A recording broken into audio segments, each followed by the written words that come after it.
Perubahan iklim atau pengaruh negatif perubahan iklim tadi juga bisa, salah satunya adalah berbentuk banjir atau tergenang. Suatu sawah bisa tergenang dalam beberapa hari ataupun minggu. Nah, untuk ini perlu juga dipersiapkan varietas-varietas yang punya sifat atau toleransi terhadap rendaman. Ada beberapa varietas di samping kelompok padi rawa, kita juga punya yang tahan rendaman ini dari kelompok padi sawah ya. Padi rawa misalnya ada Inpara 3 dan Inpara 4, Inpara 5 ya. Inpara 5 ini catatan pentingnya adalah ini keturunan dari IR64. Jadi IR64 ditambah satu sifat lagi yang toleran terhadap rendaman. Kemudian kalau tadi padi rawa ada 3, dari padi sawah ada Inpari 29 dan Inpari 30 Ciherang Sapuan ya. Jadi Inpari 30 itu Ciherang ditambah satu sifat yang tahan terhadap rendaman. Sehingga tadi di awal saya katakan, kalau pergiliran varietas itu Inpari 30 digilir dengan Ciherang itu ya sami mawon, nggak digilir karena memang di dalamnya sama Ciherang juga gitu ya.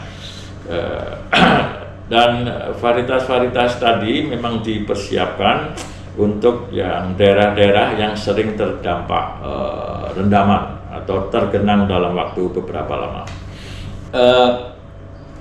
Boleh saya katakan kelompok lah. Jadi kelompok yang berikutnya adalah yang sering disebut padi amfibi ya, amfibi. Biasanya di ranah militer itu ada satu kendaraan ya, panser itu di darat saja, kalau kapal selam itu di laut. Ini ada satu kendaraan perang yang disebut amfibi, artinya bisa di darat, bisa di laut. Nah, ini kita gunakan atau analogikan ke varietas padi ya. Maksud dari padi amfibi adalah padi yang dapat beradaptasi dengan baik saat ditanam di kondisi sawah maupun di lahan kering. Nah, biasanya aslinya itu padi gogo, tapi kalau ditanam di sawah dia juga bagus gitu ya. Oleh karena itu kita sebut padi amfibi.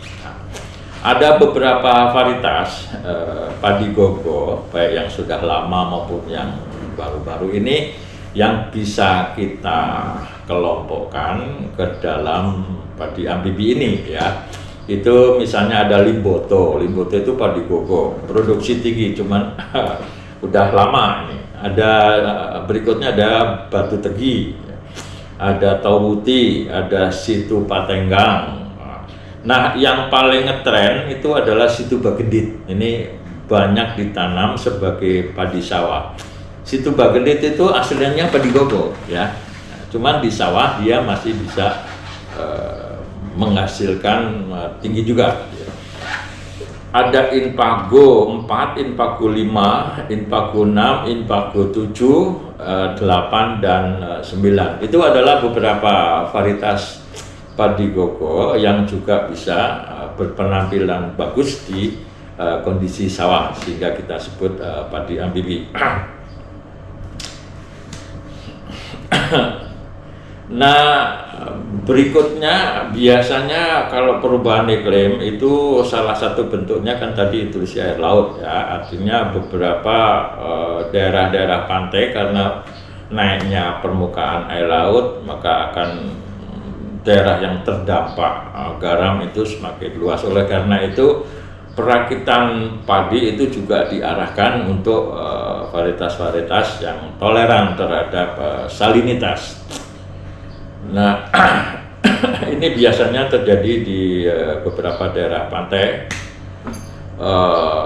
terutama yang saya tahu ya di Pantura yang dekat ini ya, di Indramayu dan seterusnya. Ini ada dua, yang terakhir kita siapkan ada dua dari kelompok Inpari, yaitu Inpari 34 dan Inpari 35 ya. Inpari 34 ini kita peruntukkan untuk daerah-daerah yang terdampak salin berumur 102 ya, bentuk gabahnya karena ini berasal dari Ciherang, ramping, rata-rata hasilnya 5 ton per hektar meskipun potensi bisa sampai 8 ya. Agak tahan di samping toleran garam, ini juga agak tahan terhadap warung batang coklat biotip 1, tetapi rentan terhadap biotip 2 dan 3. Tahan kresek terutama untuk faktor tipe 3, tetapi untuk 4 itu agak rentan. Nah, kalau saya katakan toleran salin itu tanda kutip ya, atau catatannya ya, pada fase bibit ya. Jadi pada fase bibit dia toleran salin. Kalau salin itu melanda pertanaman kita pada fase produktif, itu memang kita belum punya ya. Jadi ini toleran terhadap fase bibit. Kalau air laut naik pada saat kita tanam itu yang Inpari 34 dan 35 itu masih toleran ya. Toleran terhadap garam ataupun salin. Nah, mungkin sebagai yang kelompok terakhir adalah mungkin pernah mendengar yang disebut green super rice ya. Jadi sebetulnya ini istilah untuk varietas padi yang ditargetkan pada saat terjadi cekaman lingkungan, terutama kekurangan air ya dalam kondisi terbatas. Ini masih bisa menghasilkan gabah ya dengan hasil cukup tinggi. Di samping juga ada beberapa ketahanan terhadap hama penyakit. Nah, 2 varietas yang masuk dalam kelompok GSL ini adalah Inpari 42 dan Inpari 43 ya. Dua-duanya bisa kita kelompokkan ke dalam kelompok ini.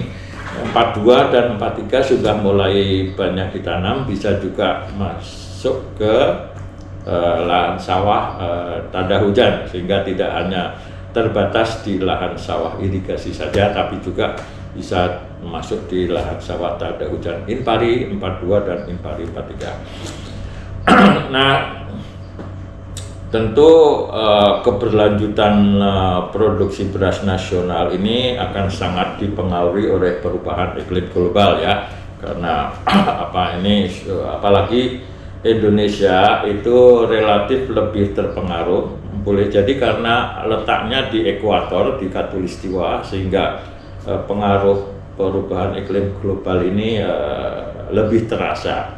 Nah, varietas-varietas unggul padi, terutama yang punya adaptasi terhadap perubahan iklim tadi, ini diharapkan dapat meningkatkan stabilitas produksi padi nasional ya. Barangkali itu yang bisa saya sampaikan terkait dengan beberapa fenomena alam yang terjadi di awal tahun 2023, yaitu berbentuk beberapa yang terkait dengan perubahan iklim global seperti kekeringan, banjir, salin. Mudah-mudahan bermanfaat. Terima kasih.